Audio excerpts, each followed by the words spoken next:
yang harus kita waspadai tentang komplikasi dari kedua penyakit tersebut. Jadi kalau misalkan pasien terdiagnosa diabetes atau hipertensi, tidak usah takut, memang itu tergolong sudah menjadi takdirnya dia untuk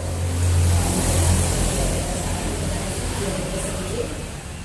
Ada faktor yang menjadi tidak bisa diubah, yaitu faktor genetik dan usia. Itu kan sudah gimana kalau sudah tidak bisa diubah, tidak perlu takut.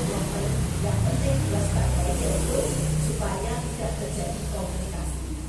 Supaya tidak terjadi komplikasi, apa yang harus kita lakukan? Yaitu mencegah supaya tidak penyakit tersebut tidak berlanjut. Kalau terjadi komplikasi karena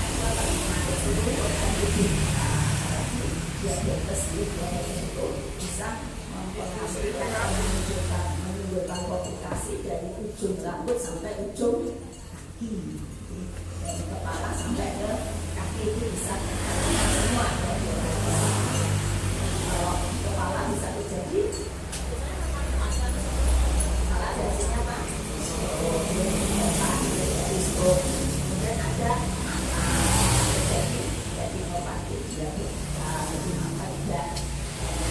kemudian turun ke bawah ada jantung, bisa jadi penyakit jantung koroner. Kemudian bisa lagi terjadi gule itu disebut neuropati diabetika. Kemudian ada ginjal terjadi neuropati diabetika. Kemudian kalau terjadi aplikasi yang lain jadi luka tidak sembuh. Kemudian gatal-gatal gitu.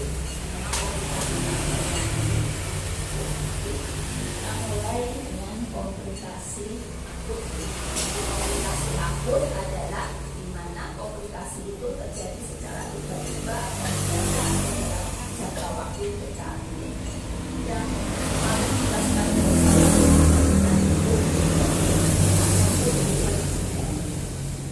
ini artinya apa? Itu artinya bukan sakit bergerak tidak daripada kita bergerak itu di atas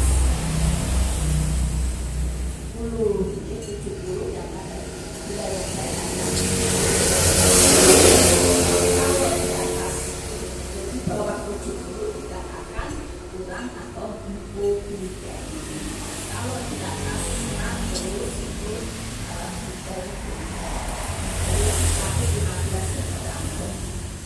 jadi kalau hipoglikemi itu masa kalau semua yang terlalu rendah ataupun terlalu tinggi tidak baik.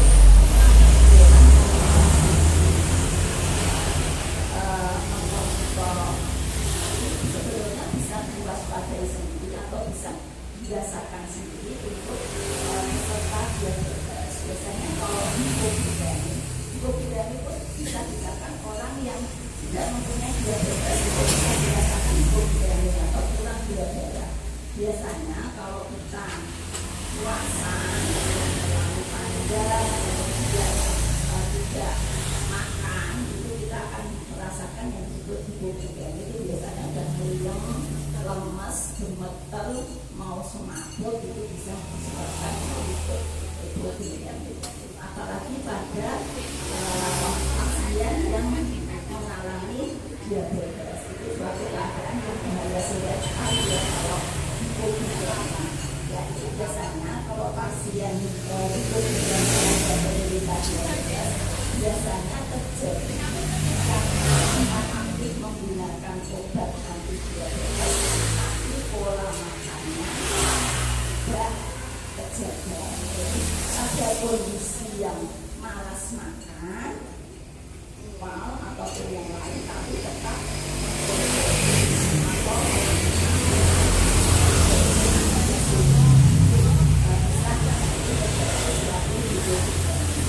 kalau hipoglikemi adalah kebalikan kadar gula darah terlalu tinggi.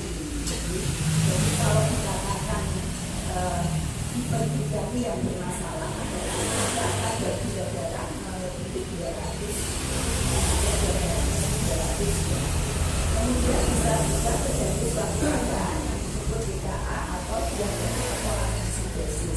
biasanya ini terjadi pada pasien diabetes yang tipe 1.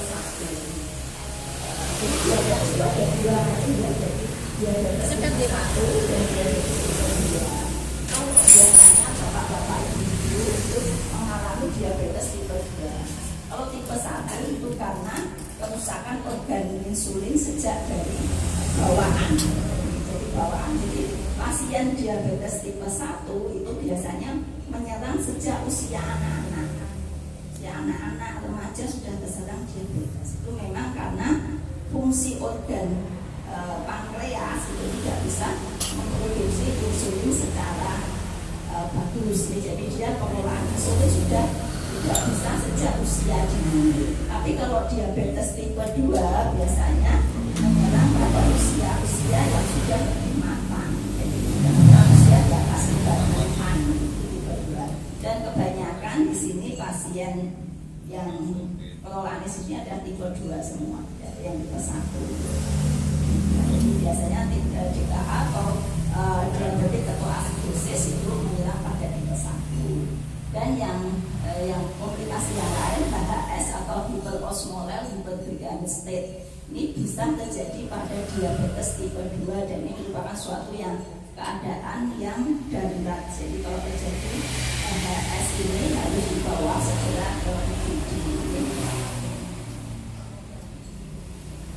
Nah, kalau tadi komplikasi akut, sedangkan yang lain adalah komplikasi kronik. Sebagian sudah kita bahas, itu komplikasi dalam jangka waktu panjang. Jadi di mana kadar gula darah terus-menerus tinggi tanpa ada pengelolaan yang baik. Jadi bisa dan yang penting dari tubuh, yaitu yang paling biasanya banyak terjadi yaitu retinopati diabetik, di mana terjadi kerusakan saraf pada retinanya sehingga tidak bisa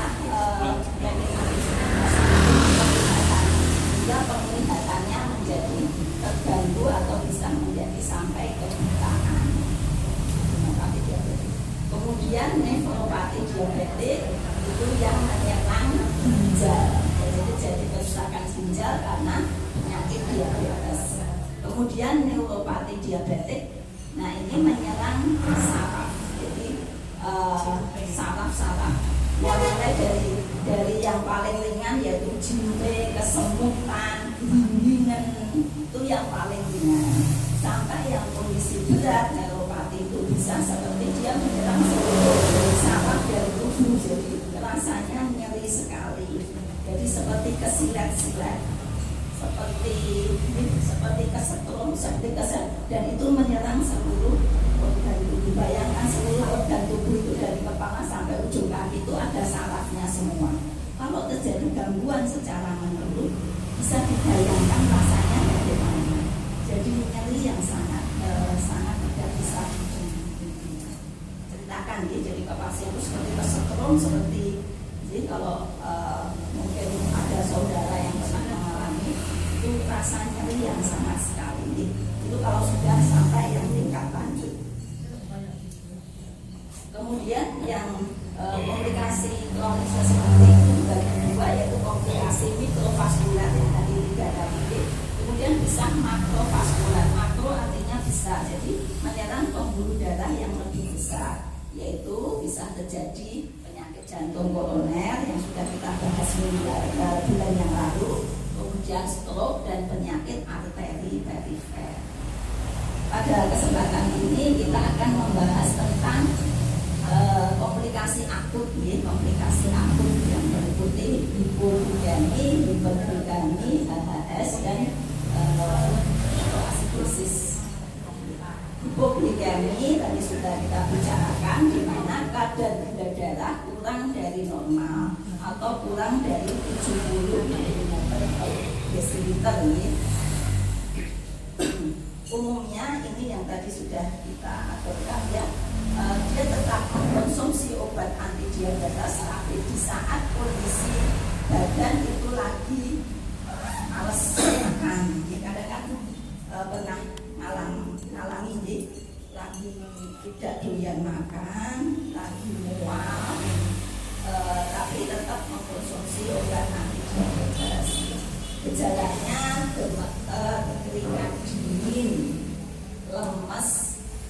seperti mau semaput, ya. Kemudian bisa sampai menjadi koma hipoglikemi, artinya sampai menjadi hilang kesadaran. Jadi sebetulnya itu bisa dilihat ya, apakah pasien itu hipoglikemi atau hiperglikemi.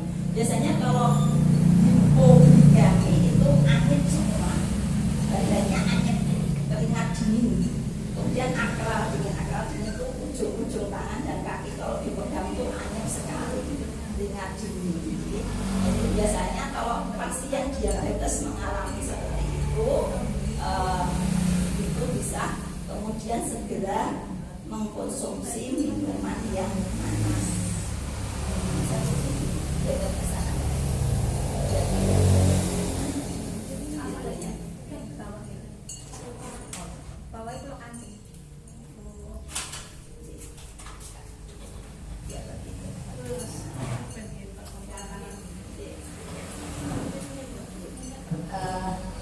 Jadi kalau penjenengan yang mengkonsumsi obat diabetes atau menggunakan injeksi insulin, kalau merasakan lemas, kemudian keringat dingin, badannya kok anyep semua, segera minta pertolongan kepada saudara terdekat untuk segera minum zat gula, ya, bisa minum air manis ataupun minum larutan.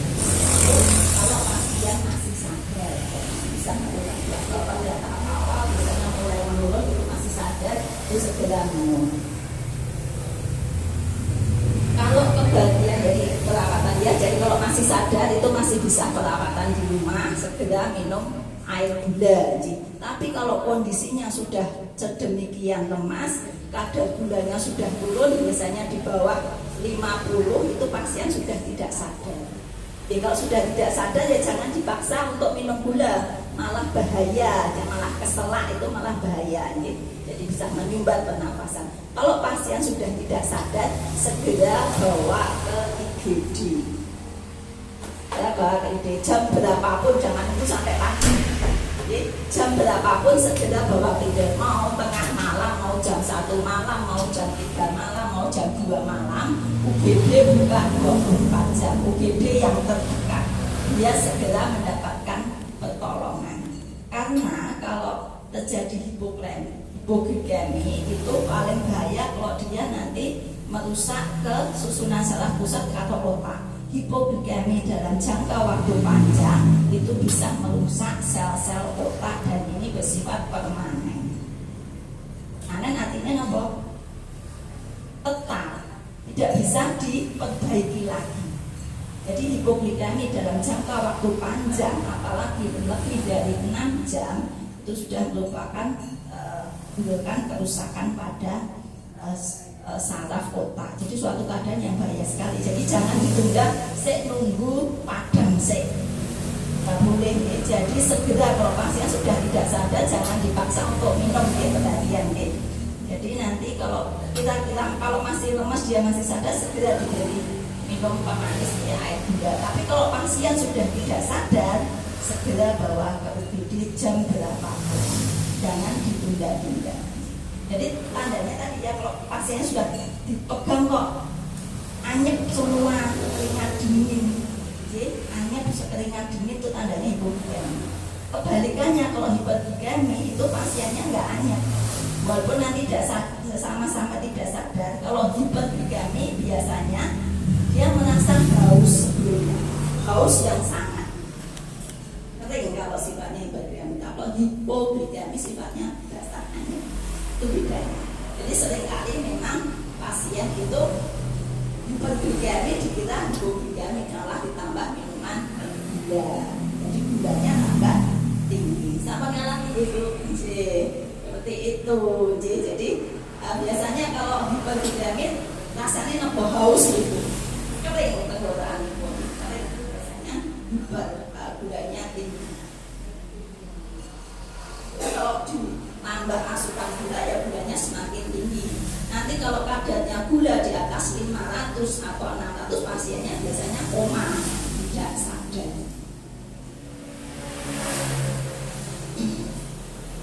Jadi Jadi evaluasi dosis obat, jadwal makan dan aktivitas supaya untuk mencegah kejadian. Kebalikan dari hipoglikemi yaitu hiperglikemi.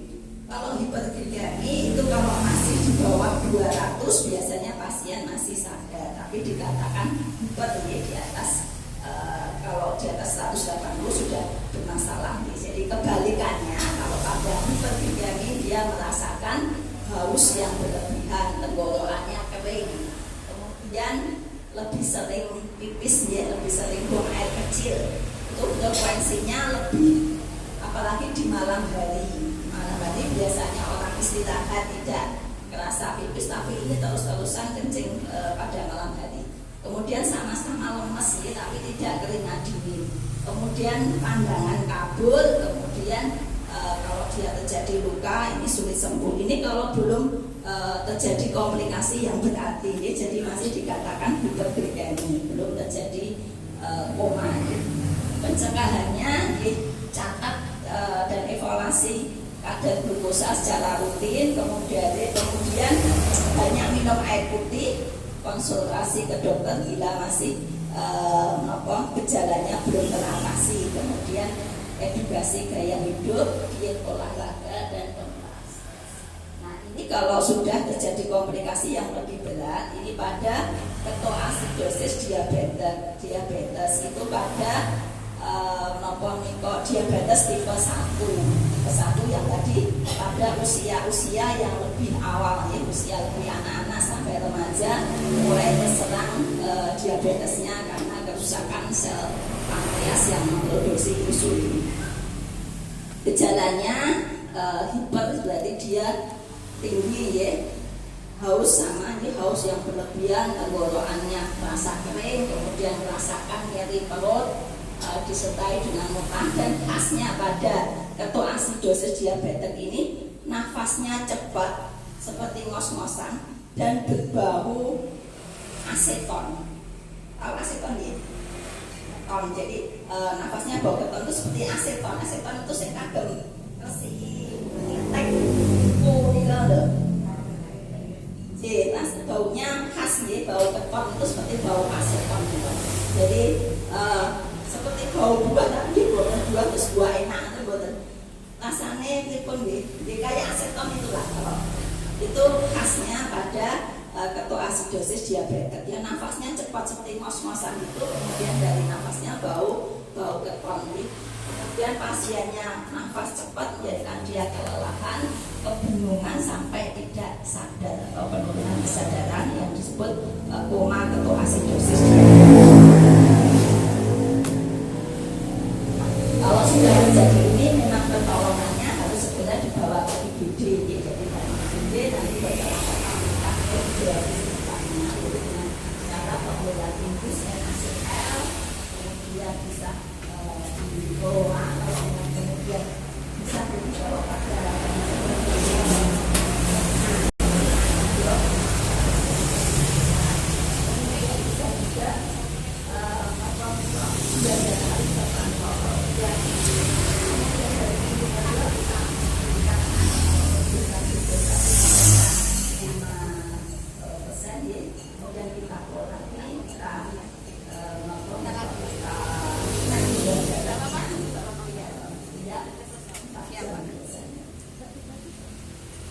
semua.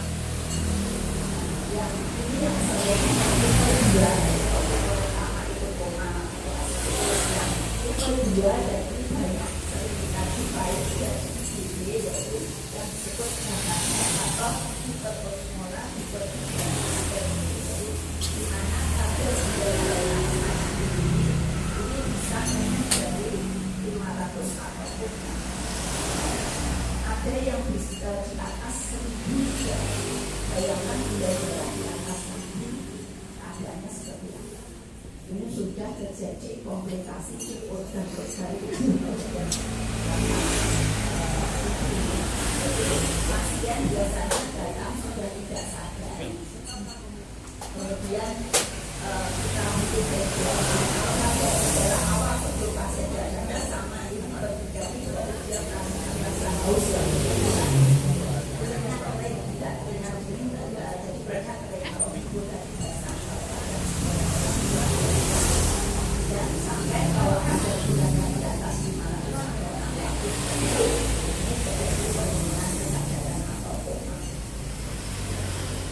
Dan bedanya dengan yang proses di sini tidak ada bau pekat atau tidak ada bau aseton. Mana libur Mbak? Kalau sudah Tanggal merah libur nggak? Enggak, tanggal merah. Karena kita bukan setengah hari. Yang pelayanan aja.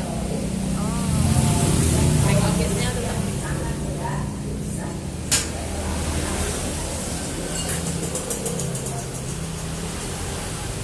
yang terakhir kombinasi satu pada diabetes yaitu diabetes.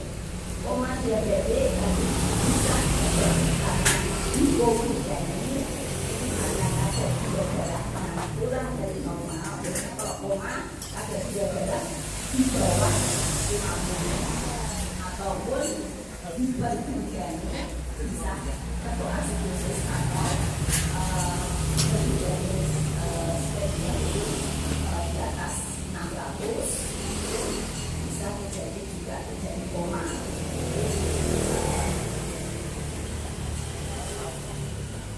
Ini sama ya, jadi pengolahannya nanti harus segera dibawa nanti bisa tidak pakul dan harus segera dibawa ke rumah sakit.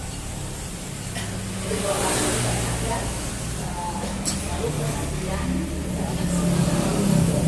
pasien sudah tidak sadar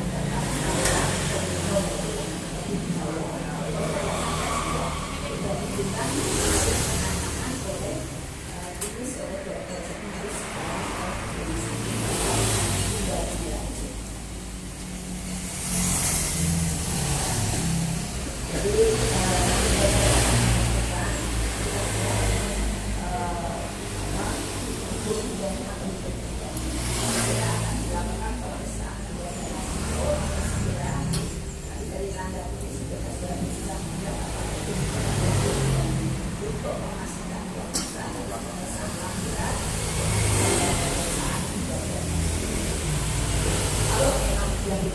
ini harus segera diberikan larutan lewat infusif larutan B40.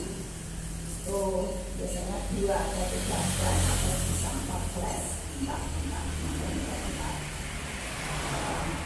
botol kecil itu kemudian dilakukan infus di setiap tidak terlalu lama dari komanya atau misalnya tidak terlalu lama itu biasanya tentang infeksi pasien akan kalau tidak terlalu lama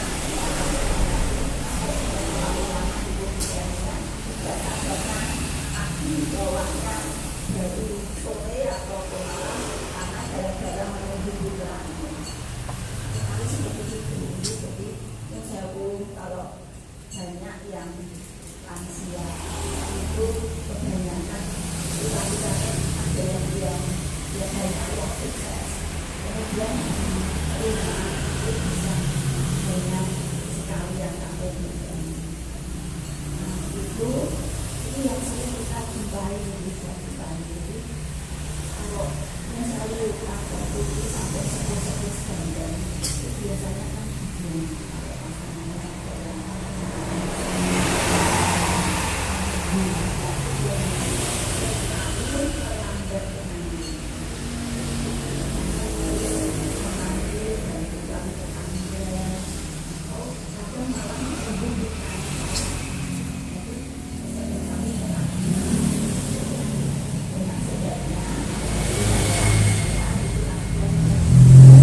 ada yang tahu disampaikan.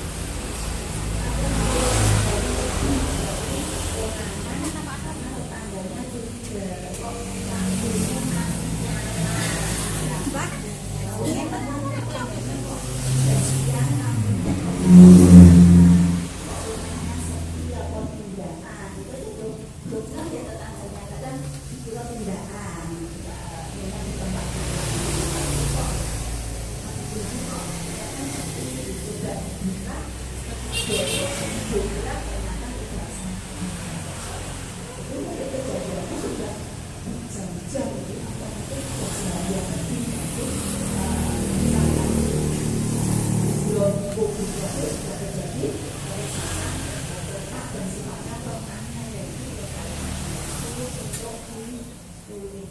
walaupun nanti bisa sadar, kesadarannya juga tidak sempurna.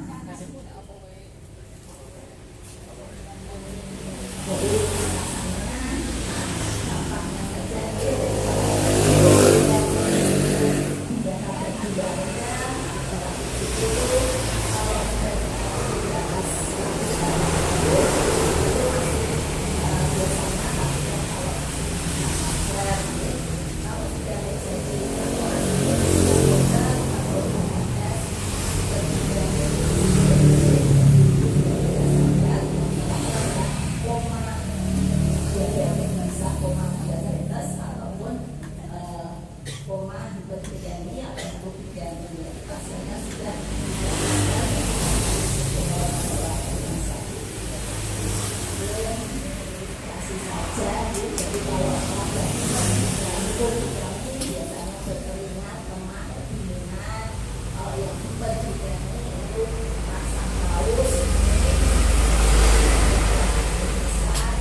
gampangnya saja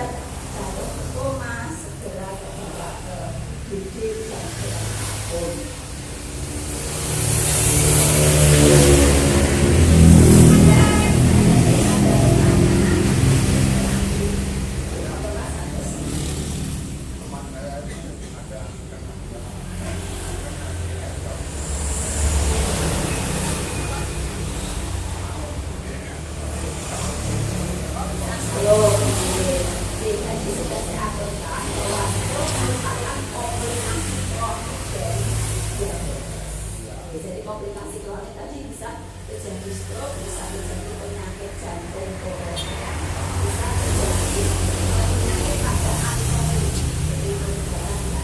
Jadi memang stroke itu komplikasi yang paling umum terjadi pada diabetes karena pengelolaan diabetes yang tidak baik.